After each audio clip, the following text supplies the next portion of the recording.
الحمد للہ رب العالمین والصلاة والسلام علی سید المرسلین اما بعد فاعوذ باللہ من الشیطان الرجیم بسم اللہ الرحمن الرحیم ربی اشرح لی صدری ویسر لی امری واحلل عقدۃ من لسانی یفقہوا قولی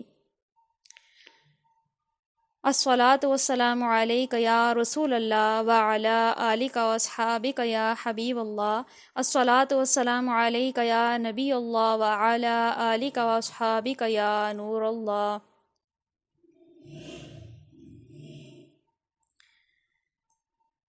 آئیے درود شریف کی فضیلت سن لیتے ہیں۔ سرکار مدینہ راحت قلب و سینہ صلی اللہ تعالیٰ علیہ وآلہ وسلم کا فرمان رحمت نشان ہے، قیامت کے روز اللہ کریم کے عرش کے سوا کوئی سایہ نہیں ہوگا۔ تین اشخاص اللہ پاک کے عرش کے سائے میں ہوں گے۔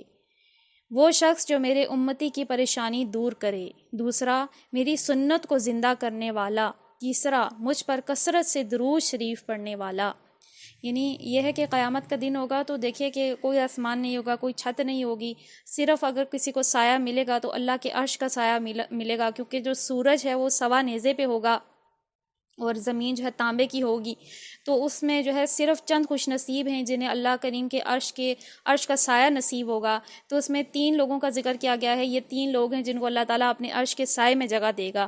سب سے پہلا کون ہے؟ جو کہ میرے امتی کی پریشانی دور کرنے والا، یعنی ہم اپنے کسی مسلمان بھائی کی کوئی پریشانی، کوئی تکلیف دور کر دیں، بھلے وہ فائنینشیل طور پہ ہو یا کسی کا ساتھ دے کر ہو، یا آپ کسی کا کوئی کام ہے جو آپ کر سکتے ہیں، کسی بھی طرح سے ہو، کسی کی آپ کوئی پریشانی دور کر دیں تو اللہ کریم اپنے عرش کا سایہ اس سے عطا فرمائے گا۔ دوسرا حضور کی سنت کو زندہ کرنے والا، یعنی کہ کوئی بھی سنت ہے، دیکھیے کہ سنتیں ہم کتنی پڑھتے ہیں، جیسے الحمدللہ ہم اپنی تفسیر کی کلاس میں بھی کتنی ساری سنتیں پڑھتے ہیں، تو ان سنتوں کو زندہ کرنا، دوسروں تک پہنچانا، اس شخص کو بھی اللہ اپنے عرش کے سائے میں جگہ دے گا۔ اور تیسرا وہ شخص جو کہ کثرت سے درود شریف پڑھے گا، تو کیونکہ درود شریف تو ایک ایسا عمل ہے جو کہ قرآن میں خصوصیت کے ساتھ اللہ نے ذکر کیا ہے کہ یہ عمل میں بھی کرتا ہوں، میرے فرشتے بھی کرتے ہیں، تو لہٰذا اے مومنو تم بھی ان پر خوب درود و سلام پڑھو۔ تو درود شریف پڑھنا بہت افضل عمل ہے، ہم سب کو کرنا چاہیے۔ اللہ پاک ہم سب کو عمل کرنے کی توفیق عطا فرمائے۔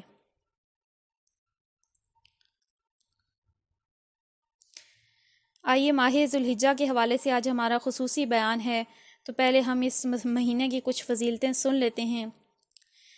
ذوالحجۃ الحرام رحمتوں، برکتوں، فضیلتوں والا مہینہ ہے۔ اس ماہ کے ابتدائی 10 دنوں میں عبادت کا ثواب کئی گنا بڑھا دیا جاتا ہے، اور احادیث مبارکہ میں ان ایام میں نیک اعمال کرنے کی ترغیب بھی دلائی گئی ہے۔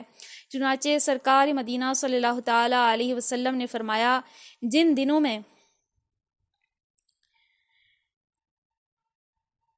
دنوں میں اللہ پاک کی عبادت کی جاتی ہے ان میں سے کوئی دن اللہ کے نزدیک ذوالحجہ کے 10 دنوں سے زیادہ پسندیدہ نہیں۔ ان میں سے ہر ایک دن کا روزہ 1 سال کے روزوں اور ہر رات کا قیام لیلۃ القدر کے قیام کے برابر ہے۔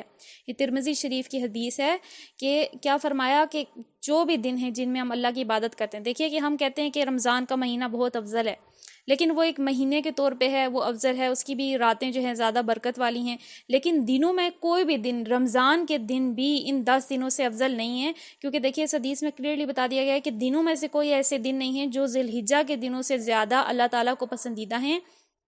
اور پھر دیکھیے کہ عمل کا ثواب کتنا بڑھ جاتا ہے کہ فرمایا ہر دن کا روزہ 1 سال کے روزوں اور ہر رات کا قیام لیلۃ القدر کے قیام کے برابر ہے۔ یعنی اب دیکھیے کہ آپ ان 10 دنوں میں اگر روزے رکھ لیں، زیادہ نہیں ہو سکتا تو اگر ہم کچھ دن صرف روزے رکھ لیں، 6 دن رکھ لیں، 3 دن رکھ لیں، تو کیا فرمایا کہ ہر دن کا روزہ سال کے روزوں کے برابر ہے۔ یعنی آپ 1 دن کا روزہ رکھیں گی، سال کے برابر اجر اللہ تعالیٰ یعنی ملٹیپلائی ہو جائے گی۔ وہ سمجھیں کہ جیسے بونس کے ڈیز ہیں کہ آپ تھوڑا عمل کریں تو آپ کو زیادہ مل رہا ہے، جیسے ہوتا ہے نا کہ بونس ملتا ہے، کئی چیزوں پہ ڈسکاؤنٹ مل رہا ہوتا ہے، تو ایسے ہی آپ دیکھیے کہ نیکیاں اس میں سستی مل رہی ہیں۔ آپ 1 دن کا روزہ رکھیں، آپ کو سال کا ثواب مل رہا ہے۔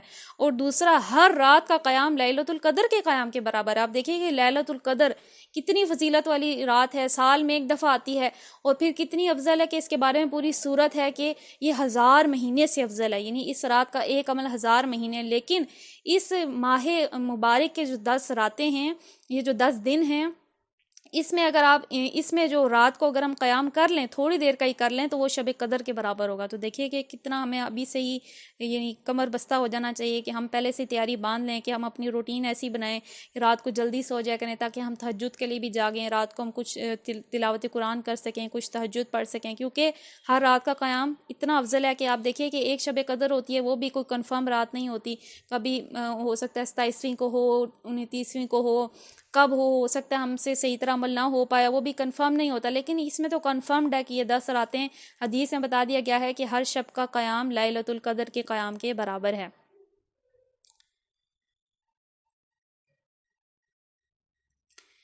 آئیے مزید اس دن کے حوالے سے ان اعلیٰ جو دن آ رہے ہیں ان کے حوالے سے ہم سنتے ہیں۔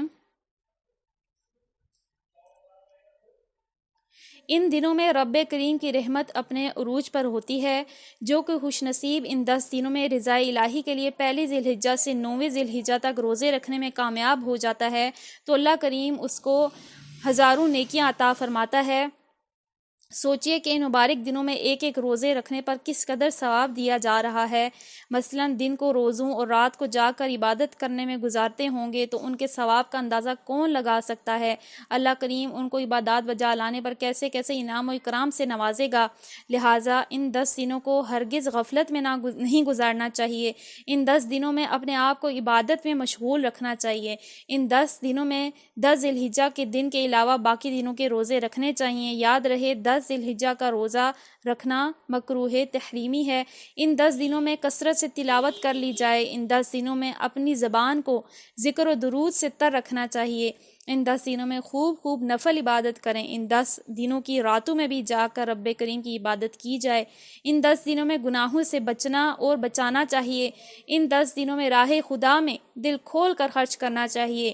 ان 10 دنوں میں بالخصوص جہاں جہاں نیکی کی باتیں ہیں، علم کی باتیں ہیں، ان کو حاصل کرنا چاہیے، اور پھر اس میں جو ہے خوب دوسروں کو بھی نیکی کی دعوت دینی چاہیے۔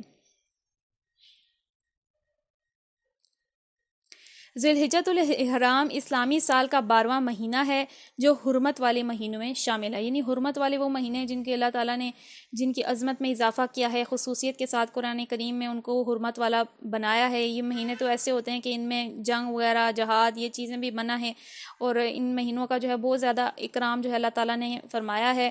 لیکن یہ جو ذی الحجہ کا مہینہ ہے، اس حوالے سے خصوصیت کے ساتھ پارہ 30 سورہ فجر کی آیت نمبر 1 اور 2 میں ارشاد باری تعالیٰ ہے، والفجر ولیال عشر، ترجمہ اس صبح کی قسم اور 10 راتوں کی۔ حضرت سیدنا عبداللہ بن عباس رضی اللہ تعالیٰ عنہما سے مروی ہے کہ ان 10 راتوں سے مراد ذی الحجہ کی پہلی 10 راتیں ہیں، کیونکہ یہ زمانہ حج کے اعمال میں مشغول ہونے کا زمانہ ہے۔ تو اب دیکھیے کہ جو حاجی ہیں وہ تو ماشاءاللہ سے خوش قسمت ہیں کہ وہ ان 10 دنوں کو وہاں پہ اس مقدس مقامات پہ گزاریں گے، لیکن ہمارے لیے بھی یہ دن اتنے اسپیشل ہیں کہ اگر ہم ان کو اپنے لیے بہترین بنا لیں تو پھر اس کے برابر کوئی عمل نہیں ہوگا۔ تو اب خصوصیت کے ساتھ اللہ تعالیٰ نے قسم کھائی ہے، یعنی یہ اتنے یہ اسپیشل ہیں یہ 10 دن۔ دیکھیے کہ اللہ تعالیٰ جو ہے ان 10 راتوں کی قسم کھا رہا ہے کہ اس کے بارے میں فرمایا جا رہا ہے کہ یہ ذی الحجہ کے جو پہلے 10 راتیں ہیں وہ ہیں۔ تو نہ صرف یہ دن افضل ہیں بلکہ یہ راتیں بھی افضل ہیں، کیونکہ دیکھیے ابھی ہم نے حدیث بھی پڑھی ترمذی شریف کی کہ اس کا جو ہے ہر رات ایسی ہے جیسا کہ لیلۃ القدر کا جو ہے قیام کرنا ہے، اور دن کا جو ہر روزہ رکھنا ہے وہ گویا کہ ایسا ہے کہ سال بھر کے روزے رکھنا۔ تو اسی طرح سے بہت ساری حدیث مبارکہ ہیں جن میں مختلف مقامات پر ان 10 دنوں اور 10 راتوں کے مختلف جو ہے فضائل بیان کیے گئے ہیں۔ آئیے ہم کچھ فرامین مصطفیٰ صلی اللہ تعالیٰ علیہ وآلہ وسلم سنتی ہیں۔ آپ صلی اللہ تعالیٰ علیہ وسلم نے ارشاد فرمایا، اللہ کریم کے نزدیک کوئی بھی دن عشرہ ذی الحجہ سے زیادہ نہ عظیم ہے، اور نہ ان 10 دنوں سے بڑھ کر کسی دن کا نیک عمل اس سے محبوب ہے۔ لہٰذا ان دنوں میں تحلیل یعنی لا الہ الا اللہ، تکبیر یعنی اللہ اکبر، اور تمحید یعنی الحمدللہ کی کثرت کرو۔ یہ بھی مسند احمد کی حدیث ہے۔ تو اس میں کیا بتایا جا رہا ہے کہ اللہ کو جو ہے، دیکھیے کہ ابھی ہمارے عمل میں کمزوری ہے، ہم اگر کہیں غفلت کا شکار ہیں تو ہم جو ہے ہمارے پاس ایک گولڈن چانس آ رہا ہے آگے کہ ہم اللہ کو راضی کر لیں۔ کیونکہ اللہ تعالیٰ کو ان دنوں کے عمل جتنے محبوب ہیں اتنے اور کسی دن کے نہیں ہیں. تو اس میں ہمیں رسول اللہ نے ایک شارٹ سا آسان سا جو ہے نسخہ بھی بتا دیا ہے کہ اس پہ عمل کر لو تو اس کی کثرت کرو تو یہ اللہ تعالیٰ کو بہت پسند ہے. یعنی تحلیل کرنا، یعنی کثرت سے لا الہ الا اللہ پڑھنا، اس کے علاوہ تمحید پڑھنا، اللہ اکبر. اور حج کے دنوں میں خصوصیت کے ساتھ جو ہے کچھ تکبیرات ہوتی ہیں جو ہم پڑھتے ہیں، تو کیا فرمایا کہ تکبیر کرو ان دنوں میں زیادہ سے زیادہ، اللہ اکبر پڑھو. اس کے علاوہ تمحید یعنی کہ الحمدللہ. اس کے علاوہ بھی کئی ساری تسبیحات ہیں جو ہم صبح و شام، اگر ہماری ویسے کم روٹین ہے لیکن ہم ڈیلی کا کچھ جو ہے اپنا ایک اپنے پاس ایک چیک بک جو ہے نوٹ بنا لیں کہ ہم نے ڈیلی کے اتنے بار ہم نے جو ہے کلمہ پڑھنا ہے، اتنی بار ہم نے تمحید، اتنی بار ہم نے تکبیر پڑھنی ہے. اس کے علاوہ جنت کے خزانوں میں سے خزانہ ہے لا حول ولا قوت الا باللہ. پھر جو کلمے ہیں جو زبان پہ ہلکے ہیں اور اعمال نامے پہ بھاری ہیں، مثال کے طور پہ سبحان اللہ و بحمدہ سبحان اللہ العظیم. اس کے علاوہ درود شریف دیکھیے، اس کی تو فضیلتیں ہی فضیلتیں. تو ان کو ہم اپنی ڈیلی کی ایک اسکیجول بنا لیں کہ ہم نے 100 دفعہ، 200 دفعہ، یا جو زیادہ پڑھ سکتے ہیں زیادہ دفعہ ہم اپنا ڈیلی کا ایک بنا لیں کہ ہم نے یہ کرنا ہے. آئیے اگلی حدیث سنتے ہیں. آپ صلی اللہ تعالیٰ علیہ وسلم نے ارشاد فرمایا، اللہ پاک کے نزدیک عشرہ ذوالحجہ کے 10 دنوں سے افضل کوئی دن نہیں. آپ صلی اللہ تعالیٰ علیہ وسلم نے ارشاد فرمایا، اللہ کریم کے نزدیک حج کے ان 10 دنوں سے افضل اور پسندیدہ کوئی دن نہیں، لہٰذا ان دنوں میں سبحان اللہ، الحمدللہ، لا الہ الا اللہ اور اللہ اکبر کی کثرت کیا کرو. ایک روایت میں ہے کہ ان دنوں میں سبحان اللہ، الحمدللہ، لا الہ الا اللہ اور ذکر اللہ کی کثرت کیا کرو. اور ان میں سے ایک دن کا روزہ 1 سال کے روزوں کے برابر، اور ان دنوں میں عمل کو 700 گنا بڑھا دیا جاتا ہے. یہ شعب الایمان سے حدیث ہے. اب دیکھیے کہ کیا ہے کہ مختلف ہم فضیلتیں سن رہے ہیں. ابھی ہم نے جو حدیث سنی ہے اس میں ہم نے خصوصیت کے ساتھ جو تسبیحات ہیں وہ تو ہم نے پڑھی ہیں، سبحان اللہ، الحمدللہ، لا الہ الا اللہ، اللہ اکبر. اس کے علاوہ ہمیں یہ بھی پتہ چلا کہ عمل جو ہے 700 گنا بڑھ جائے گا. یعنی آپ ایک عمل کریں تو 700 گنا اس کا اجر ملے گا. یعنی وہی کہ بونس کے دن آ رہے ہیں، یعنی تھوڑا سا عمل کریں تو کتنا اجر ہے، یہ کتنی آخرت. یہ نہیں دیکھیے کہ جو دنیا ہے نا، اللہ تعالیٰ نے دنیا میں آخرت کو بہت سستا کر دیا. ابھی آپ دیکھیں عام دنوں میں، ابھی آپ دیکھیں ہم کوئی نیکی کرتے ہیں تو ہمیں اس پہ ایک نیکی کرتے ہیں 10 جو ہے ہمیں اس پہ ثواب ملتا ہے. 10 ایک عمل پہ 10 جو ہے نیکیاں ملتی ہیں، اور 10 سے 700 گنا تک ہوتا ہے اس کا اجر. اللہ چاہے تو 10 سے زیادہ دے، 700 گنا تک ہوتا ہے. اور اب کیا ہے کہ آخرت میں ہمیں پتہ ہے کہ انسان نیکی کو ترسے گا. ایک نیکی آپ کسی اپنی رشتہ داری کا کوئی بھی واسطہ دے کر مانگیں گے، کسی پہ آپ نے احسان کیا ہو، کوئی بھی بھلائی کا واسطہ دے کر کسی سے آپ ایک نیکی مانگیں گے، وہاں کوئی ایک نیکی نہیں دے گا. یعنی وہاں پہ یہ نیکیاں بہت، وہاں کی دیکھیے کرنسی کیا ہے، وہاں کی کرنسی نیکیاں ہوں گی. یہ دنیا کا پیسہ آپ جتنا بھی جمع کر لیں وہ تو ختم ہو جانا ہے ایک دن. وہاں پہ صرف نیکیوں میں جو ہے حساب کتاب ہوگا. تو قیامت میں یہ اتنی قیمتی ہو جائیں گی کہ کوئی کسی کو اپنی ایک نیکی بھی نہیں دے گا. لیکن دنیا میں اللہ نے کتنا آسان کر دیا ہے. یعنی دیکھیے کہ ہماری عمریں تو تھوڑی ہیں لیکن ہمارے لیے عمل کتنا زیادہ ہے کہ ایک دن کا روزہ رکھو سال کے برابر ثواب ہے. ایک رات کا قیام کرو لیلۃ القدر کے برابر ہے، یعنی کہ 1000 مہینے کے برابر ہے. پھر ابھی ہم نے پڑھا کوئی ایک عمل کریں گے 700 گنا بڑھ جائے گا. مثال کے طور پہ آپ نے کسی کو 1 روپیہ صدقہ کیا تو گویا وہ ایسے ہوگا جیسے آپ نے 700 روپے صدقہ کیے. تو آپ خود حساب لگا لیں کہ ہم تھوڑا عمل کریں گے تو اللہ تعالیٰ کتنا اجر فرمائے گا. تو یہ اللہ تعالیٰ کی بے نیازی ہے، وہ بے نیاز ہے، وہ جتنا چاہے اس کے خزانے بے حساب ہیں، وہ بے حساب اجر عطا فرماتا ہے. آئیے اگلی حدیث مبارکہ سنتے ہیں. صحیح بخاری میں حدیث ہے، آپ صلی اللہ تعالیٰ علیہ وسلم نے ارشاد فرمایا، حج کے 10 دنوں میں کیا گیا عمل اللہ پاک کو بقیہ دنوں میں کیے جانے والے عمل سے زیادہ محبوب ہے. صحابہ کرام علیہم الرضوان نے عرض کی، یا رسول اللہ صلی اللہ تعالیٰ علیہ وآلہ وسلم، کیا راہ خدا میں لڑنا بھی؟ ارشاد فرمایا، ہاں، راہ خدا میں لڑنا بھی، سوائے اس شخص کے جو اپنی جان و مال کے ساتھ نکلے اور ان دونوں میں سے کچھ بھی واپس نہ لائے. تو اس میں بتایا گیا کہ باقی دنوں میں آپ کچھ بھی عمل کر لیں، اس دنوں میں کیا جانے والا عمل اس سے بھی افضل ہے. تو پوچھا گیا کہ کیا ہم جو جہاد کرتے ہیں، راہ خدا میں لڑتے ہیں، کیا یہ اس سے بھی افضل ہے ان دنوں کا عمل؟ تو فرمایا ہاں، اس سے بھی افضل ہے، سوائے اس شخص کے کہ جو اللہ کی راہ میں نکل جائے اور اپنے جان اور مال میں کو لے جائے اور دونوں کو اللہ کی راہ میں لٹا دے، واپس نہ آئے. تو وہ شخص ہو سکتا ہے افضل ہو. البتہ اس کے علاوہ ان دنوں دیکھیے کہ اس سے پتہ چلتا ہے کہ ذکر اللہ کے برابر کوئی چیز نہیں ہے، جہاد بھی نہیں ہے. یعنی ذکر اللہ ہر چیز سے جو ہے بڑھ کے افضل چیز ہے، اللہ تعالیٰ کو بہت پسند ہے.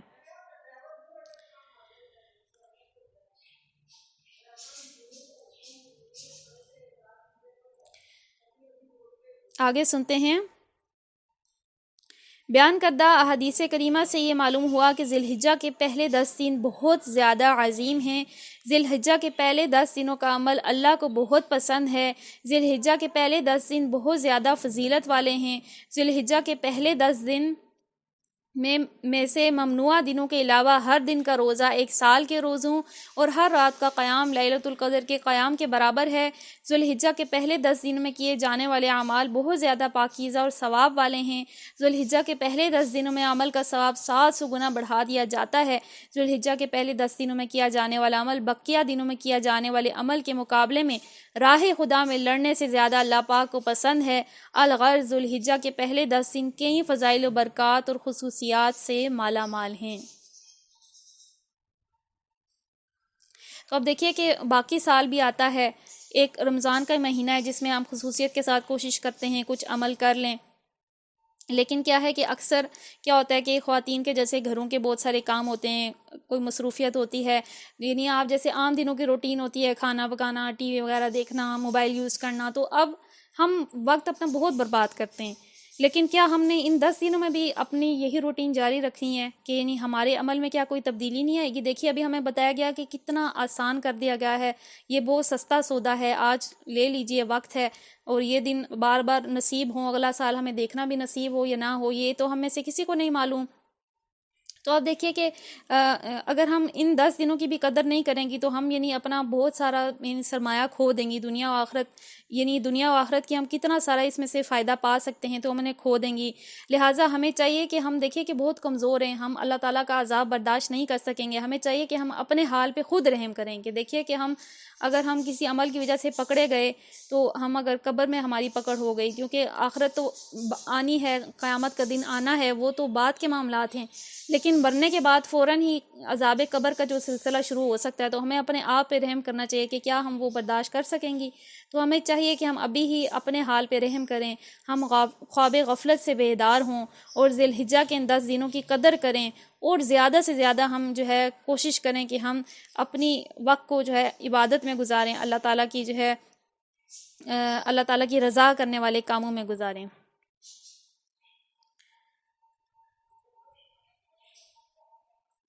آئیے تکبیرات کچھ میں پڑھتی ہوں، آپ لوگ سن لیں جو تکبیرات ہوتی ہیں حج کے دنوں میں پڑھی جاتی ہیں۔ اللہ اکبر، اللہ اکبر، لا الہ الا اللہ، اللہ اکبر وللہ الحمد۔ اللہ سب سے بڑا ہے، اللہ سب سے بڑا ہے، اللہ کے سوا کوئی معبود نہیں، اللہ سب سے بڑا ہے، اللہ سب سے بڑا ہے، سب تعریف اس کے لیے ہے۔ اللہ اکبر کبیرا والحمد للہ کثیرا وسبحان اللہ بکرۃ وعصیلا۔ اللہ سب سے بڑا ہے، بہت بڑا ہے، اللہ کے لیے بہت زیادہ تعریف ہے، اور صبح و شام اس کے لیے پاکیزگی ہے۔ تو یہ ہمیں چاہیے یہ تکبیرات ہم زبان پہ یاد کر لیں، ہر وقت ہم کوشش کریں کہ یہ ہم ہر وقت پڑھتے رہیں۔ تو ابھی دیکھیں ہم نے بہت سارے اعمال ہم نے پڑھے ہیں کہ یہ ہم نے نیکیوں کے کام کرنے ہیں، اس کے علاوہ بھی بہت سارے چیزیں ہیں جو کہ ہم کر سکتے ہیں۔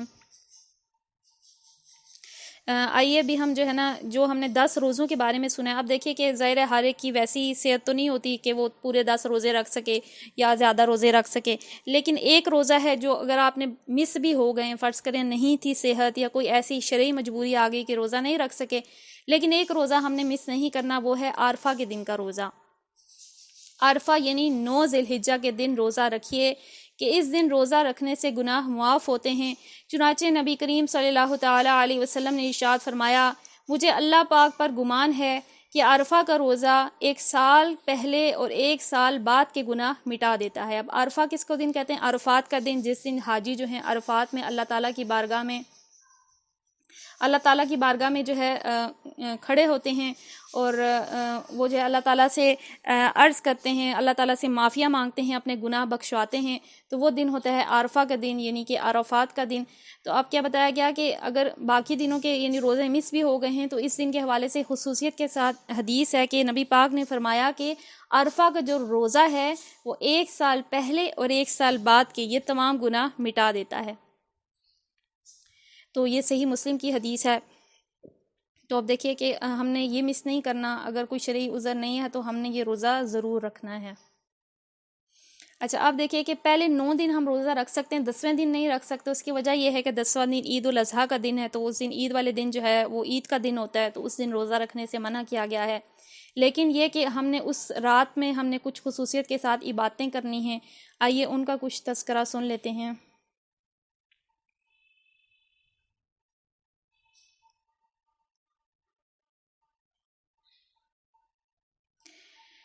اکثر لوگ عیدین کی راتیں کھیل کود میں گزار دیتے ہیں، حالانکہ ان راتوں میں عبادت کرنے پر اجر و ثواب کی بشارات ہیں. نبی کریم شفیع معظم صلی اللہ تعالیٰ علیہ وسلم نے 4 راتوں کا ذکر فرمایا جن میں اللہ پاک بھلائیوں کے دروازے کھول دیتا ہے. ان میں سے ایک رات عید الاضحیٰ کی رات ہے. اب دیکھیے کہ یہ عید الفطر ہو یا عید الاضحیٰ، خصوصیت کے ساتھ حدیث مبارکہ میں 4 راتوں کا ذکر تھا کہ ان راتوں میں اللہ تعالیٰ بھلائیوں کے دروازے کھول دیتا ہے، یعنی آسمان سے اللہ پاک کی رحمتیں نازل ہوتی ہیں، مسلسل پکار ہوتی ہے کہ ہے کوئی بھلائی طلب کرنے والا، ہے کوئی بخشش طلب کرنے والا. تو ان میں سے ایک رات یہ عید الاضحیٰ کی بھی رات ہے، یعنی کہ جو 9 ذی الحجہ، جو 9 کا دن ہوتا ہے نا، عرفات کا دن، اس کے بعد جو رات آتی ہے، یعنی عید کی رات، عید کے بعد والی رات نہیں بلکہ اس سے پچھلی رات ہوتی ہے. تو اس رات ہم نے خوب عبادت کرنی ہے کہ اس رات اللہ تعالیٰ بھلائیوں کے دروازے کھول دیتا ہے. ایک اور روایت کے مطابق 5 ایسی راتیں ہیں جن میں دعا رد نہیں کی جاتی. ان میں سے ایک رات عید الاضحیٰ کی رات ہے. تو حدیث مبارکہ کے مطابق 5 راتوں کا ذکر تھا جس میں دعائیں رد نہیں ہوتی. اب کوئی بھی اللہ سے دعا کریں تو وہ دعا قبول ہوتی ہے کسی نہ کسی صورت میں. اب دیکھیے دعا کے قبول ہونے کی بھی صورتیں ہیں، یا تو آپ کو وہ چیز فوراً مل جاتی ہے، یا کچھ انتظار کے بعد ملتی ہے، یا وہ توشہ آخرت بن جاتی ہے، یا اللہ آپ کو اس سے بہتر کچھ عطا فرماتا ہے، یا وہی چیز عطا فرما دیتا ہے. تو اس رات کے بارے میں یہ ہے کہ اس رات دعا رد نہیں ہوتی، تو اس لحاظ سے بھی ہم نے اس رات کو ضائع نہیں کرنا. نماز عید سے قبل کی ایک سنت ہے، عورتوں پر تو فرض و واجب نہیں ہے، لیکن ہم سن لیتے ہیں. عید کے دن حضور سراپا نور صلی اللہ تعالیٰ علیہ وسلم کا ایک معمول یہ بھی تھا کہ آپ صلی اللہ تعالیٰ علیہ وسلم عید الفطر کے دن کچھ کھا کر نماز کے لیے تشریف لے جاتے، جب عید الاضحیٰ کے روز اس وقت تک کچھ نہیں کھاتے تھے جب تک نماز سے فارغ نہ ہو جاتے. تو نماز کے سے پہلے آپ کی کیا روٹین تھی کہ آپ جو ہے کچھ تھوڑا بہت کھا کے پھر آپ نماز کے لیے تشریف لے جاتے. معلوم ہوا کہ عید الفطر کے دن کھا کر جانا اور بقر عید کے دن آ کر کھانا سنت ہے. تو یعنی دیکھیے کہ عید الفطر میں تھا کہ کچھ کھا کے جاتے تھے، لیکن ابھی جو عید آئے گی عید الاضحیٰ، اس میں کچھ بھی نہیں کھاتے تھے جب تک کہ نماز پڑھ کے آ نہ جاتے، یعنی عیدین کی نماز جب تک پڑھ کے آ نہ جاتے تو تب تک کچھ کھاتے نہیں تھے. اب دیکھیے کہ اسلامی بہنوں پہ تو فرض و واجب نہیں ہے یہ عید کی نماز جو ہے، لیکن اس میں یہ ہوتا ہے کہ اشراق یا چاشت کی جو نوافل ہیں وہ ہم ادا کر لیں تو اسی طرح سے اللہ پاک اجر عطا فرماتے ہیں. تو سنت ہے کہ جب عید کی نماز پڑھ لیں اس کے بعد کھائیں، اور بہتر ہے کہ قربانی کر لیں تو قربانی کا گوشت کھائیں.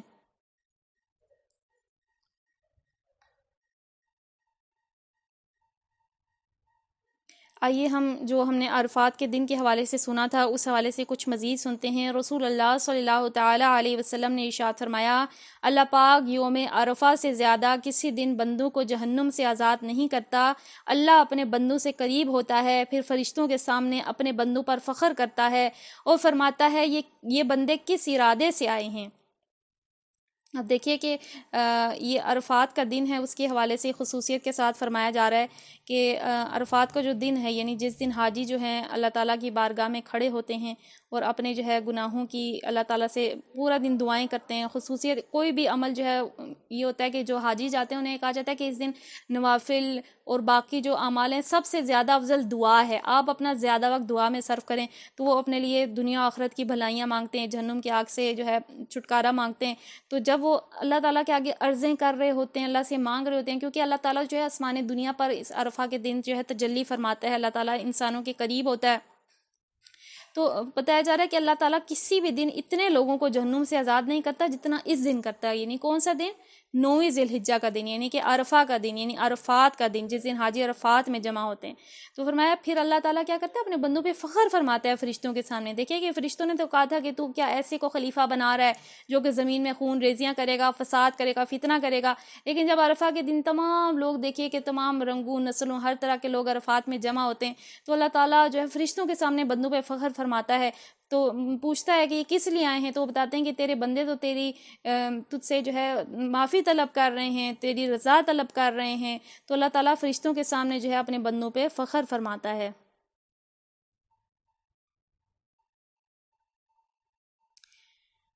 تو قربانی بھی چونکہ کی جاتی ہے، وہ بھی جو ہے اسی 10ویں ذی الحجہ کا یعنی 10 دنوں کا حصہ ہے۔ آئیے قربانی کے حوالے سے ہم کچھ بیان سن لیتے ہیں۔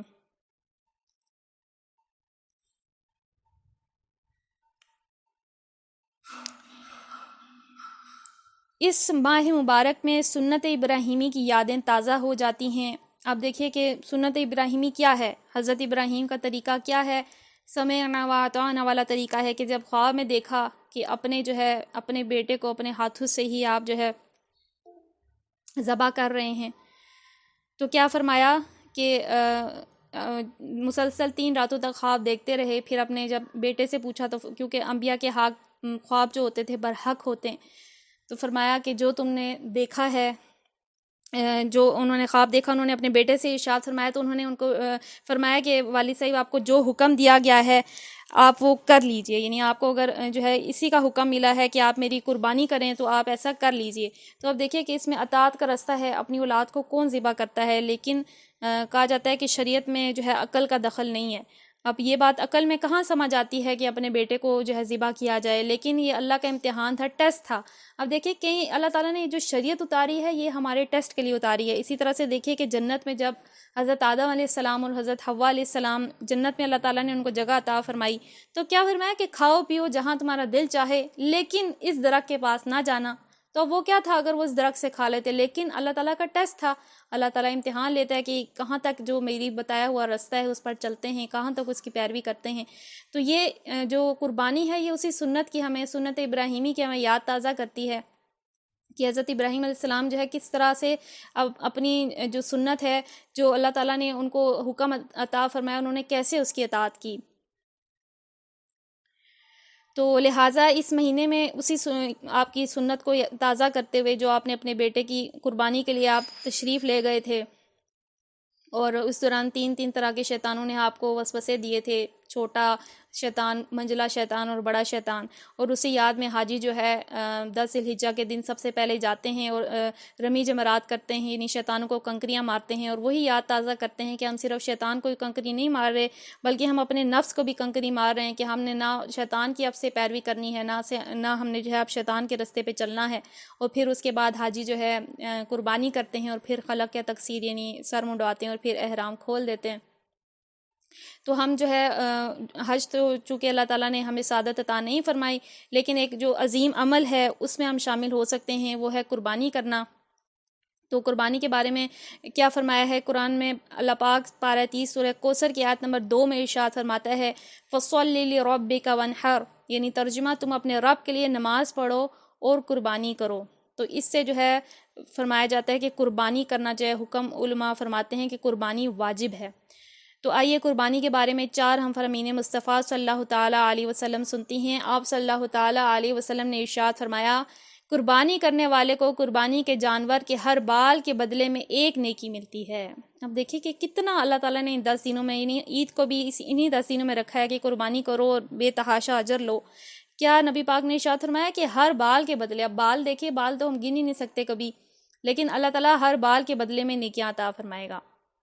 آپ صلی اللہ تعالیٰ علیہ وسلم نے ارشاد فرمایا، جس نے خوش دلی سے طالب ثواب ہو کر قربانی کی تو وہ دوزخ کی آگ سے آڑ ہو جائے گی۔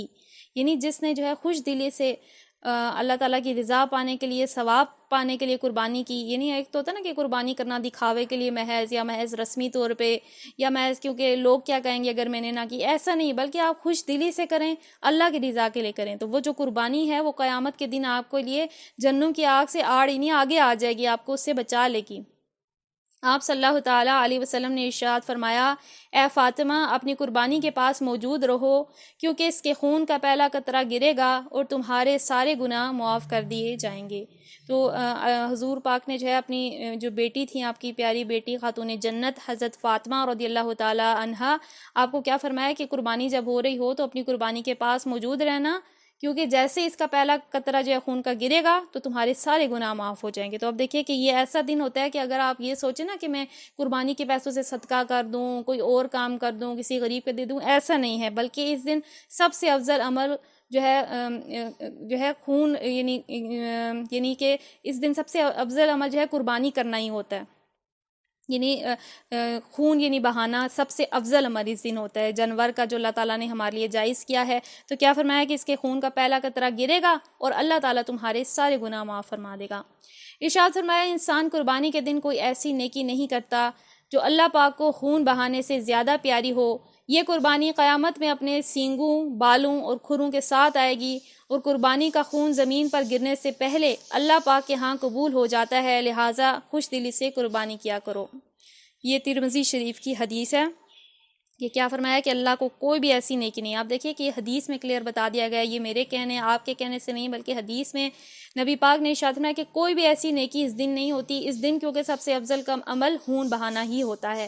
تو فرمایا وہ جو تم نے قربانی کی ہے وہ اپنے ہم دیکھیے کہ ناپتے ہیں تو ہم صرف گوشت ناپتے ہیں، لیکن قیامت کے دن کیا فرمایا کہ قربانی اپنے سینگوں، بالوں، کھروں ہر چیز کے ساتھ آئے گی، ہر چیز تولی جائے گی، اور پھر کیا فرمایا کہ اس کا خون کا قطرہ زمین پر گرنے سے پہلے اللہ کے ہاں قبول ہو جاتا ہے۔ تو لہٰذا تم اپنے پورے دل سے ذوق و شوق سے جو ہے قربانی کرو۔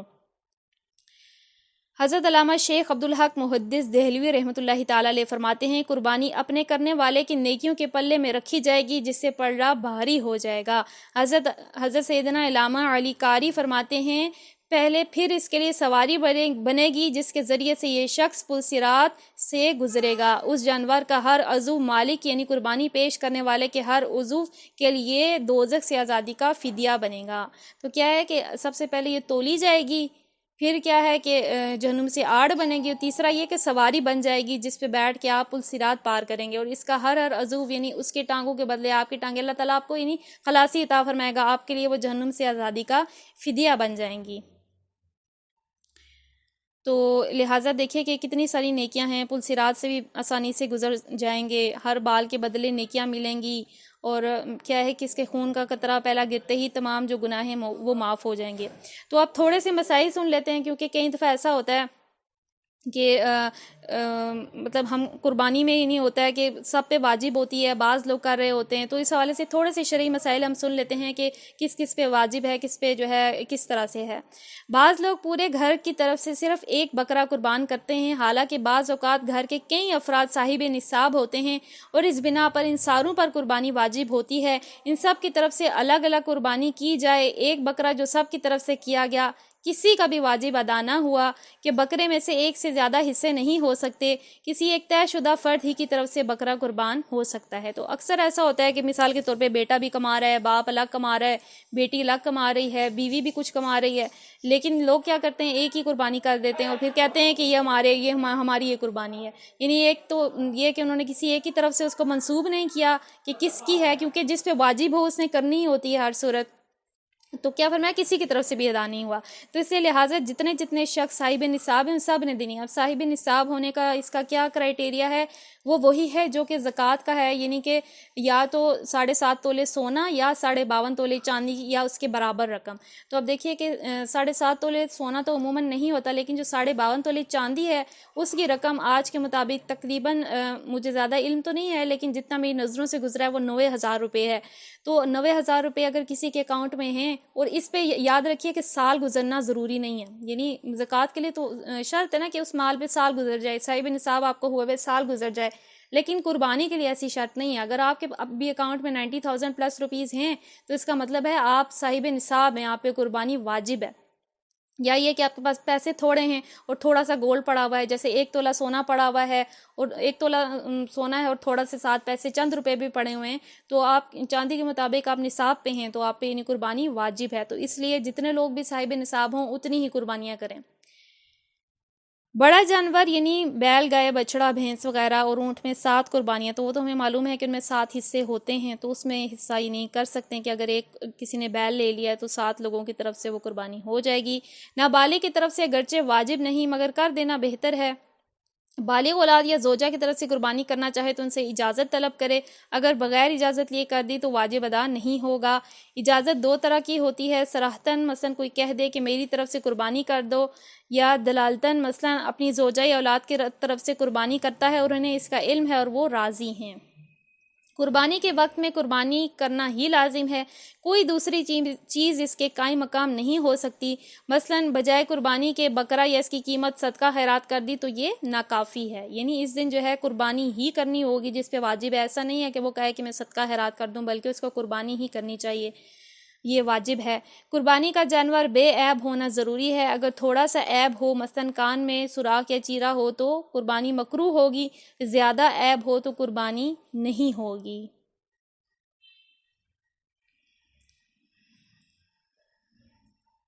تو یہ قربانی کے حوالے سے کچھ دینی شرعی مسائل تھے، ہمیں الحمدللہ ہم نے پڑھ لیے ہیں، ہمیں کلیئر ہو گیا۔ آئیے تھوڑا سا گوشت جو قربانی کا تقسیم کیا جاتا ہے اس حوالے سے تھوڑا سا پڑھ لیتی ہیں کہ قربانی کا گوشت خود بھی کھا سکتے ہیں، دوسرے مالدار لوگوں کو بھی کھلا سکتے ہیں، مگر عید کے پرمسرت موقع پر ہمیں ان غربا کو یاد رکھنا چاہیے جو سارا سال اپنی غربت کی وجہ سے گوشت نہیں کھا پاتے، لہٰذا انہیں بھی اپنی قربانی کے حصے میں سے ضرور حصہ دیجیے۔ بہتر یہ ہے کہ اپنی قربانی کے 3 حصے کر لیجیے، ایک حصہ فقراء کے لیے، دوسرا حصہ دوست و احباب کے لیے، اور ایک حصہ اپنے گھر والوں کے لیے۔ تو یہ جو ہے افضل عمل ہوتا ہے، 3 حصے کر لیں۔ اگر ہم چاہیں تو ہم سارا کا سارا غربا کو بھی دے سکتے ہیں، اگر ہم چاہیں تو خود بھی سارا رکھ سکتے ہیں، لیکن افضل جو ہے طریقہ جو بتایا گیا وہ یہ ہے کہ 3 حصے کر لیا جائیں، ایک اپنے لیے رکھا جائے، ایک اپنے جو ہے رشتہ داروں دوستوں کے لیے رکھا جائے، اور تیسرا جو ہے غربا خالص جو فقیر ہوتے ہیں ان کے لیے رکھا جائے۔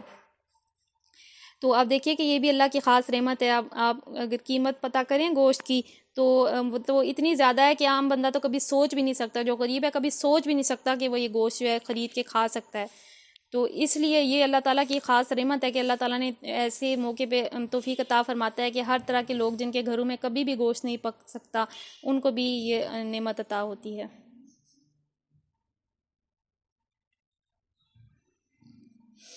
تھوڑا سا تکبیرات کے حوالے سے سن لیتی ہیں۔ 9ویں ذی الحجہ کے فجر سے 13ویں کی عصر تک پانچوں وقت کی فرض نمازیں جو مسجد میں جماعت اولیٰ کے ساتھ ادا کی گئیں ان میں ایک بار بآواز بلند تکبیر کہنا واجب ہے اور 3 بار کہنا افضل ہے، اسے تکبیر تشریق کہتے ہیں۔ تکبیر تشریق یہ ہے: اللہ اکبر اللہ اکبر، لا الہ الا اللہ، اللہ اکبر وللہ الحمد۔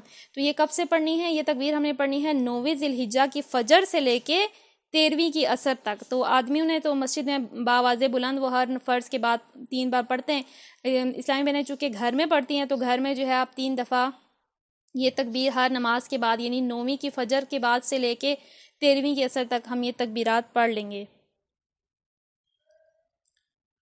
تو ہم نے جو ہے الحمدللہ کافی سارے عمل بھی پڑھ لیے جو ہم نے ان 10 دنوں میں کرنے ہیں۔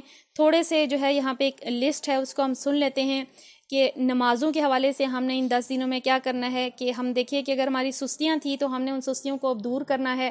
اگر نماز ہم اول وقت میں نہیں پڑھتے، جیسے لیٹ کر دیتے ہیں، دیر سے پڑھتے ہیں، اذان ہو گئی کافی دیر سے پڑھتے ہیں، تو سب سے پہلے ہم نے کرنا ہے نمازوں کو اول وقت میں ادا کرنا ہے۔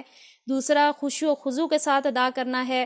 تیسرا ہر رکعت میں مختلف صورتیں پڑھنی ہیں، یعنی کہ اگر ہم صرف عام ہماری روٹین ہے کہ ہم بس کیا کرتے ہیں کہ سورہ فاتحہ سورہ اخلاص پڑھ لیتے ہیں، بس اتنے پہ کافی ہوتا ہے، تو ایسے نہیں کرنا، بلکہ ہم نے مختلف صورتیں پڑھنی ہیں اپنی نمازوں میں، اور اپنی نمازوں کو ہم نے ان 10 دنوں میں خوبصورت بنانا ہے، خشوع و خضوع کرنا ہے اپنی نمازوں میں۔ یعنی اللہ تعالیٰ کے ویسے ہوتا ہے کہ نمازیں پڑھتے شیطان خوب وسوسے دیتا ہے، کبھی کون سی چیز کا خیال آ رہا ہوتا ہے، کبھی کس چیز کی یاد آ رہا ہوتا ہے، کون سا کام یاد آ رہا ہوتا ہے، لیکن ان 10 دنوں میں ہم نے اپنی نمازوں میں کوشش کرنی ہے کہ بس تسلی سے، آرام سے اور خشوع و خضوع کے ساتھ پڑھیں۔ اشراق و چاشت کے نوافل پڑھیں۔ اب اشراق و چاشت کے آپ تھوڑے سے مسائل پڑھ لیجئے گا، یا میں تھوڑا سا شارٹ بتا دیتی ہوں کہ فجر کی نماز کا جب وقت ختم ہوتا ہے اس کے 25 منٹ بعد سے جو ہے اشراق کا وقت شروع ہوتا ہے، اور چاشت جو ہے تب ہوتا ہے جب سورج یعنی خوب عروج پہ ہوتا ہے، یعنی زوال کے وقت سے پہلے یعنی تقریباً آج کل جو ٹائمنگ چل رہی ہے 11:15 تک اس کا ٹائم ختم ہو جاتا ہے، یعنی کہ آپ تقریباً 9 بجے سے 11:15 تک آپ چاشت پڑھ سکتے ہیں، اور اشراق کا فجر کے بعد 25 منٹ کے فجر کے ٹائم ختم ہونے کے 25 منٹ بعد جو ہے آپ کسی وقت صبح پڑھ سکتے ہیں۔ تہجد میں طویل کی رات کرنا، یہ ہم نے ایک عمل کرنا ہے اپنی نمازوں کو خوبصورت بنانے کے، کہ ہم جو تہجد پڑھیں طویل کی رات. اب دیکھیے کیسے کریں گے، ہمیں اگر صورتیں یاد ہی نہیں ہے، اس لیے بہتر ہوتا ہے کہ ہم کچھ نہ کچھ قرآن حفظ تھوڑا بہت کرتے رہا کریں، کچھ نہ کچھ آیتیں ہم حفظ کرتے رہا کریں. اور مردوں کے لیے ہے کہ وہ نماز جو ہے جماعت کے ساتھ ادا کریں. اور روزوں کے حوالے سے کیا ہے، باقی روزے نہیں بھی رکھ سکے، 9 ذی الحجہ کا روزہ ہم نے لازمی رکھنا ہے، نفلی روزے رکھنے کی کوشش کرنی ہے. پیر اور جمعرات کا روزہ اگر دیکھیں کہ منڈے اور تھرسڈے کیونکہ سنت سے بھی ثابت ہے، ان کا ہم نے روزہ رکھنا ہے. کوئی قضا روزے ہیں جیسے رمضان وغیرہ میں کوئی قضا روزے ہو جاتے ہیں تو وہ ادا کرنی ہے، کیونکہ اب دیکھیے کہ وہ یہ حدیث مبارکہ کہ عرفہ کا جو روزہ ہے وہ 1 سال پہلے اور 1 سال بعد کے گناہوں کا کفارہ ہوتا ہے. تو دیکھیے کہ گناہ تو ہم صبح شام کرتے ہیں، تو کیا ہی اچھا ہو کہ ہم روزے رکھ لیں اور ہمارے وہ گناہوں کا کفارہ بن جائے. اللہ تعالیٰ ہمارے گناہوں سے درگزر فرما دے. آئیے قرآن مجید کے حوالے سے سن لیتے ہیں ہم نے قرآن پاک کی کیا روٹین رکھنی ہے. قرآن مجید کی باکثرت تلاوت کرنا، مختلف قرآ کی تلاوت سننا، نئی صورتیں حفظ کرنا، حفظ کی دہرائی کرنا، قرآن مجید کا ترجمہ تفسیر پڑھنا یا سننا، معنی پر غور و فکر کرنا، دوسروں تک قرآن کا پیغام پہنچانا. اب ہم نے ان 10 دنوں میں قرآن سے بھی قریب ہونا ہے. اگر کوئی بہترین قاری ہے تو وہ چاہے تو 10 دنوں میں جو ہے قرآن پاک مکمل بھی کر سکتا ہے، اگر کسی کی نیت زیادہ کوئی عادت ہے. ورنہ یہ کہ کوشش کرنی ہے کہ ہم جو ہے بکثرت کریں، جتنا زیادہ پڑھ سکتے ہیں، کم از کم 10 پارے تو پڑھ لیں نا، یعنی روز کا 1 پارہ تو ہم ختم کر لیں. اس کے علاوہ کیا ہے کہ سنیں، دوسرے قاریوں کی تلاوت سنیں تاکہ دیکھیے کہ ہماری اس سے تجوید بہتر ہوتی ہے.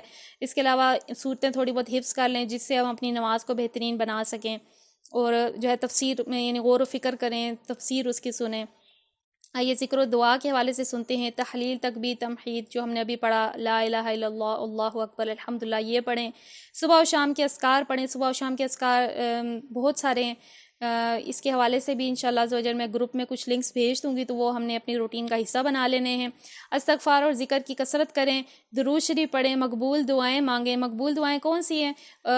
جو رسول اللہ نے ہمیں حدیثوں میں بہت ساری دعائیں تعلیم فرمائی ہیں، صبح و شام کے اذکار میں بھی وہ شامل ہیں.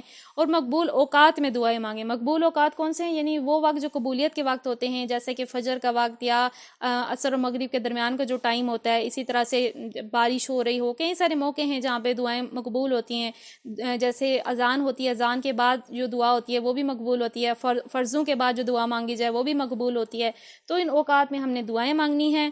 اس کے علاوہ خصوصیت عرفہ کا جو دن ہے، عرفات کا دن ہم نے پڑھا کہ دعا کا دن ہوتا ہے، اس دن دعا بہت افضل ہوتی ہے.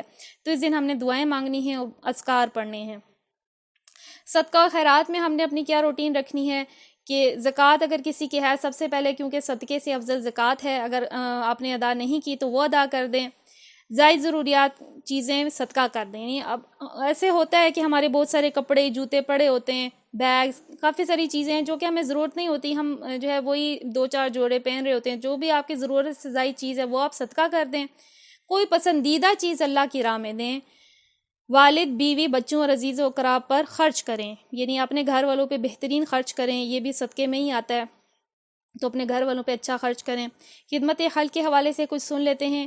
رشتہ داروں کے ساتھ صلح رحمی کرنا، یعنی کہ اپنے رشتہ داروں کے ساتھ اچھا سلوک کریں اس ماہ میں. پڑوسی کی خبر گیری کریں، ضرورت مندوں کی مدد کریں، دین کی تعلیم و تبلیغ میں حصہ لیں، اجتماعی بھلائی کے کاموں میں رضا کرانہ خدمات انجام دیں.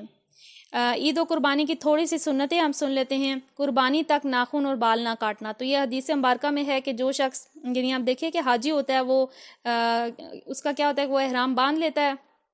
کچھ لوگ پہلی ذی الحجہ سے ہی باندھ لیتے ہیں جو حج قران کرتے ہیں، اور حج تمتع کرنے والے 8ویں سے جو ہے احرام باندھتے ہیں. تو ان کا کیا ہوتا ہے کہ اس کے بعد وہ نہ بال کاٹتے ہیں نہ ناخن کاٹتے ہیں، احرام کی ساری پابندیوں پہ عمل کرتے ہیں. لیکن جو شخص حج پہ نہیں جا سکتا تو اس کے لیے ہوتا ہے کہ وہ پہلی ذی الحجہ سے جو ہے یعنی اپنے ناخن پہلے کاٹ لے، پر پھر پہلی ذی الحجہ کے دن نہ کاٹے، پھر پہلی سے لے کے وہ پھر 10ویں تک کاٹے. تو یہ جو ناخن وغیرہ ہیں، اسی طرح سے بال وغیرہ ہیں، تو اس دن اللہ تعالیٰ اس کو بھی ایسا ہی اجر فرمائے گا جیسے حج کرنے والا جو ہے اس کے ہر بال کے بدلے اس کے جو ہے گناہ بخشے جاتے ہیں. اسی طرح سے جو شخص قربانی نہیں کر سکتا اس کے بارے میں بھی یہ ہوتا ہے کہ وہ بال ناخن جو ہے نہ کاٹے، اور قربانی والے دن جو ہے کاٹے، تو اللہ تعالیٰ اس کو ایسے ہی اجر عطا فرمائے گا جیسے قربانی کرنے والے کو. عید کے دن کی سنتوں پر عمل کریں. عید کے دن کی بھی کئی ساری سنتیں ہیں. نماز وغیرہ تو آتی ہی ہے، اس کے علاوہ بھی کئی ساری سنتیں ہیں، ان پہ عمل کریں، عید کی نماز کا اہتمام کریں، عزیز و اقارب سے ملاقات کریں، اخلاص نیت سے قربانی کریں، قربانی کا گوشت کھانا اور دوسروں کو کھلانا۔ اس کے علاوہ ہم نے ان 10 دنوں میں کیا کرنا ہے کہ کوئی بھی ہمیں نیکی کا موقع مل رہا ہے ہم نے اس کو ضائع نہیں کرنا، بے مقصد کاموں باتیں، اب سوشل میڈیا یوز کرنا، موبائل یوز کرنا، یہ تمام ہیبٹس ہم نے اپنی چینج کرنی ہے، خود کو تبدیل کرنا ہے۔ ان 10 دنوں میں کوشش کرنی ہے کہ اگر ہیں بھی بری ہیبٹس تو خود پہ بہت پابندی لگانی ہے کہ ہم ان فضول اور بے مقصد چیزوں اور باتوں کو چھوڑ دیں، گناہوں سے بچیں، اچھی اچھی کتابوں کا مطالعہ کریں، اچھی جیسے کلپس وغیرہ آتی ہیں کوئی اچھی دینی بات جنہیں بتائی جاتی ہے ان کو وقت دیں، ان کو سن لیں۔ تو یاد رکھیے کہ دوبارہ سنتے ہیں کہ رسول اللہ صلی اللہ تعالیٰ علیہ وسلم نے ارشاد فرمایا کسی بھی دن کیا ہوا عمل اللہ کو ان 10 دن میں کیے ہوئے عمل سے زیادہ محبوب نہیں ہے۔ تو یہ ایک کمپلیٹ لسٹ تھی جو ابھی میں نے پڑھی ہے، یہ میں انشاءاللہ عز و جل گروپ میں بھی بھیج دوں گی، یا ایک چیک لسٹ ہے آپ کے لیے، آپ نے دیکھنا ہے کہ کتنا ہم نے اس میں عمل کیا ہے۔ اپنے 10 دن کے لیے بھی عمل رکھ لیں کہ اتنے نوافل، اتنا قرآن پاک، اتنی یہ تسبیحات پڑھنی ہیں، خود کا روزانہ چیک رکھنا ہے، کیونکہ دیکھیے کہ ایک بونس کے دن ہیں، ضائع کریں گے تو گھاٹے میں رہیں گے، ویسے ہی ہم کون سا کوئی بہت نیک عمل کر رہے ہوتے ہیں، اگر ہم ان دنوں کو بھی ضائع کر دیں گے تو پھر بہت نقصان اٹھائیں گے نا۔ تو ابھی موقع مل رہا ہے کہ تھوڑا سا عمل کرو بہت سارا اجر پاؤ، تو ہم نے ان کو ضائع نہیں کرنا۔ میں بھی نیت کرتی ہوں، آپ سب بھی نیت کر لیں کہ ہم ان دنوں کو بہترین طور پہ گزاریں گے۔ آئیے دعا کر لیتے ہیں اللہ تعالیٰ سے کہ ہمیں جو ہے ان 10 دنوں کی برکتیں عطا فرما دے۔ الحمد للہ رب العالمین والصلاة والسلام علی سید المرسلین، اما بعد، فاعوذ باللہ من الشیطان الرجیم، بسم اللہ الرحمن الرحیم، الصلاة والسلام علیک یا رسول اللہ وعلی آلک واصحابک یا حبیب اللہ۔ ربی اشرح لی صدری ویسر لی امری واحلل عقدۃ من لسانی یفقہوا قولی۔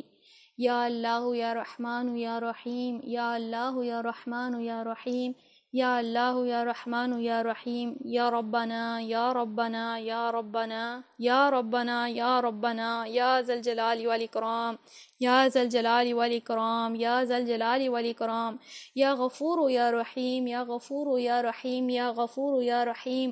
ربنا آتنا فی الدنیا حسنۃ وفی الآخرۃ حسنۃ وقنا عذاب النار وادخلنا الجنة مع الابرار یا عزیز یا غفار یا رب العالمین۔ اے مالک مولا، ہمیں دنیا کی بھلائی بھی عطا فرما، آخرت کی بھی بھلائی عطا فرما، اور ہمیں جہنم کی آگ سے نجات عطا فرما۔ اے مالک مولا، ہمیں جنت میں اپنے نیک بندوں کے ساتھ جگہ عطا فرما۔ وادخلنا الجنة مع الابرار یا عزیز یا غفار یا رب العالمین۔ رب اغفر وارحم وانت خیر الراحمین، رب اغفر وارحم وانت خیر الراحمین، رب اغفر وارحم وانت خیر الراحمین۔ اے مالک و مولا، ہماری مغفرت فرما، ہم پہ رحم فرما، بے شک تو رحم کرنے والوں میں سب سے بڑھ کے رحم فرمانے والا ہے۔ اے مالک و مولا، ہم تجھ سے اپنے گناہوں کی بخشش طلب کرتے ہیں۔ اے مالک و مولا، تجھ سے ان الفاظ سے دعا کرتے ہیں جن سے تیرے بندے آدم علیہ السلام نے دعا کی اور تو نے ان کی توبہ قبول فرمائی تھی۔ ربنا ظلمنا انفسنا وَإِن لَّمْ تَغْفِرْ لَنَا وَتَرْحَمْنَا لَنَكُونَنَّ مِنَ الْخَاسِرِينَ۔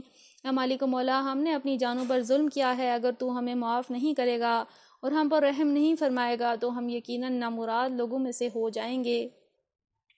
لا الہ الا انت سبحانک انی کنت من الظالمین۔ اے مالک و مولا، تجھ سے ان الفاظ سے پکارتے ہیں جن سے تیرے بندے حضرت یونس علیہ السلام نے دعا کی مچھلی کے پیٹ میں، اور تو نے اے مالک و مولا ان کو ان اندھیروں سے اور جہاں وہ مصیبت میں پڑے تھے تو نے نجات عطا فرمائی۔ لا الہ الا انت سبحانک انی کنت من الظالمین، لا الہ الا انت سبحانک انی کنت من الظالمین۔ اے مالک و مولا، تیرے سوا کوئی عبادت کے لائق نہیں، تو پاک ہے، میں یقیناً ظالموں میں سے ہوں۔ اے مالک و مولا، ہم گنہگاروں کو یا مالک و مولا تیرا لاکھا لاکھ کروڑ احسان ہے مالک و مولا کہ تو ہمیں یہ پیارے پیارے مبارک ایام ذی الحجہ کے ایام پھر سے عطا فرمانے لگا ہے۔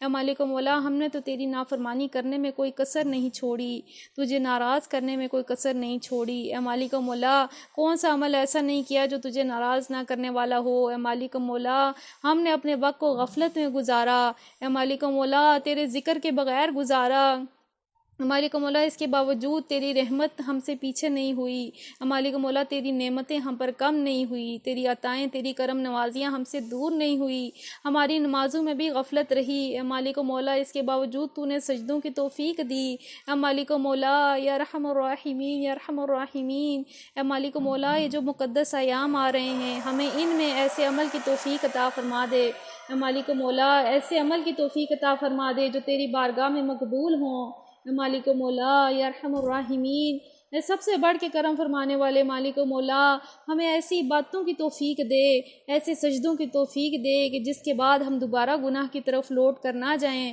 جس کے بعد ہم دوبارہ سے غفلتوں میں نہ پڑ جائیں، یا ارحم الراحمین اے سب سے بڑھ کے کرم فرمانے والے مولا ہمارا قرآن سے رشتہ جوڑ دینا، یا مالک مولا ہمیں قرآن کی سمجھ عطا فرما، اے مالک مولا ہمیں اس کتاب سے تعلق عطا فرما، ایسا تعلق عطا فرما جو ہماری عملی طور پہ ہماری زندگی میں آ جائے، اے مالک مولا ان دنوں کے روزے کتنے افضل ہیں، اے مالک مولا ہم نے پڑھا کہ سال کے برابر اجر ملتا ہے، یا مالک مولا ہم سے تو سستیاں نہیں جاتی، تو ہمیں سحری و افطاری کرنے کی توفیق عطا فرمانا، تو ہمیں روزے رکھنے کی توفیق عطا فرمانا، اے مالک مولا ہماری تو نیندوں کی سستیاں ختم نہیں ہوتی، مالک مولا تو ہی ہمیں تہجد کی توفیق عطا فرمانا، تو ہی ہماری شبوں کو خوبصورت بنانا، اے مالک مولا ان میں تلاوت اور یہ مالک مولا تسبیح و تمحید و تکبیر کرنے کی توفیق عطا فرمانا، اے مالک مولا زیادہ سے زیادہ نوافل پڑھنے کی توفیق عطا فرمانا، اے مالک ہم تیرے کمزور بندے ہیں، اے مالک مولا نفس و شیطان کے بہکاوے میں آ جاتے ہیں، اے مالک مولا تو ہی ہمیں اس سے نجات عطا فرما، تو ہی ہمارے دلوں میں ایمان کی روشنی عطا فرما، ہمارے دلوں کو ایمان سے منور فرما دے، یا مالک مولا یا ارحم الراحمین یہ تیری عطا کی ہوئی توفیق ہے کہ ہم یہ علم ہم نے پڑھا، ہم نے ان دنوں کے بارے میں سنا، اے مالک مولا ہم نے ان احادیثوں کا تذکرہ سنا، قرآن کی آیتیں سنی، اے مالک مولا اب عمل کرنے کی توفیق دینا بھی تیری ہی دم سے ہے، تو جس کو چاہتا ہے نیکی کی توفیق دیتا ہے، اے مالک مولا جس سے تو بھلائی کا ارادہ فرماتا ہے تو اسے دین کی سمجھ عطا فرماتا ہے، اے مالک تو یہ تیری عطا ہی ہے کہ ہم دنیا کے کام چھوڑ کے تیرے دین کو سیکھ رہے ہیں، تیری بتائی ہوئی شریعت کو پڑھ رہے ہیں، تیرے حبیب کی حدیثیں پڑھ رہے ہیں، تو مالک مولا ہمیں عمل کرنے والا بھی بنا دینا، اور جتنا عمل کر لیا اسے قبول کر لینا، اور جو غلطی ہو گئی جو کوتاہی ہو گئی اسے درگزر کر دینا، اے مالک مولا جسمانی اور روحانی بیماریوں سے نجات عطا فرما، ہمارے دل کی سیاہیوں کو دور فرما دے،